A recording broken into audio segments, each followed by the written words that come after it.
Uy, wait lang, bro! Brad!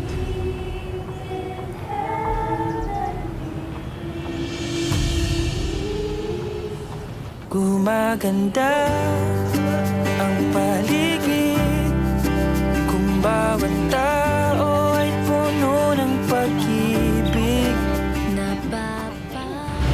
Tol, sino yung matangkad na parang K-pop idol? Okay.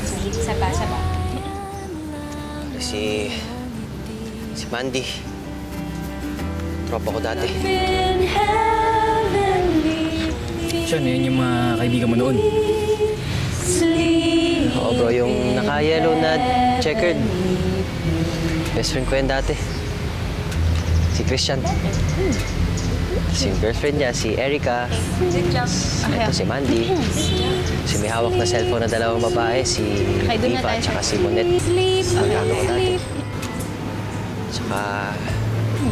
Guys, okay naman na yan.